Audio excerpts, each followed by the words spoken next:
الحمد لله رب العالمين والصلاة والسلام على من لا نبي بعده۔ ناظرین کرام، السلام علیکم ورحمۃ اللہ وبرکاتہ۔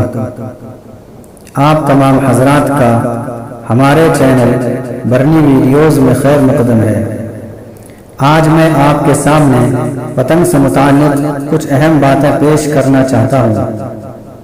ناظرین، اس سے پہلے آپ سبھی حضرات سے میری گزارش ہے کہ جن حضرات نے ہمارے چینل کو سبسکرائب نہیں کیا ہے وہ حضرات سبسکرائب کر لیں، لائک کریں، شیئر کریں اور بیل آئیکن کا بٹن دبا کر آل کر دیں تاکہ ہر وقت ہماری ویڈیوز کی نوٹیفیکیشن آپ کو مل جائے کرے۔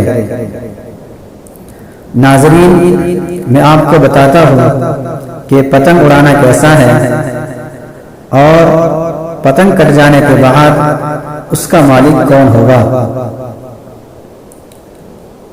پتنگ بازی کے اندر چونکہ بہت سارے مفاسد پائے جاتے ہیں، مثلا پتنگ باز عموماً چھتوں پر چڑھ کر پتنگ اڑاتے ہیں جس کی وجہ سے عورتوں کی بے پردگی ہوتی ہے اور وقت ضائع ہوتا ہے، اور بسا اوقات پتنگ اڑانے والا پتنگ اڑانے میں اتنا مشغول ہو جاتا ہے کہ کبھی کبھی اس کو چوٹ بھی آ جاتی ہے کہ وہ چھت سے گر جاتا ہے اور کبھی جان ہی سے ہاتھ دھونے پڑ جاتے ہیں، اور کم سے کم جسم کو تو چوٹ آ ہی جاتی ہے۔ اس لیے پتنگ اڑانا کسی بھی صورت میں جائز نہیں۔ اسی طریقے سے اگر پتنگ کٹ جائے اور کوئی اس کو لوٹ لے تو پتنگ لوٹنے والا اس کا مالک نہیں ہوگا، بلکہ وہ پتنگ اصل مالک ہی کی ملکیت میں رہے گی۔ مالک اگر مل جائے تو اس کو واپس کرنا ضروری ہوگا۔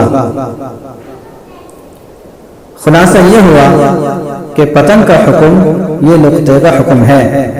مالک نہ ملنے کی صورت میں اس پتنگ کو پھاڑ دینا ضروری ہوگا۔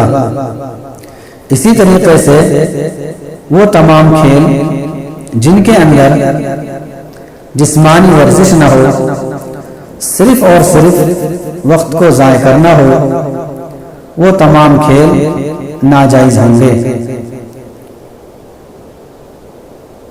اللہ تعالی ہم سب کو ان تمام چیزوں سے بچنے کی توفیق عطا فرمائے اور تمام برائیوں سے اپنے آپ کو اور دوسروں کو بچانے کی توفیق نصیب فرمائے۔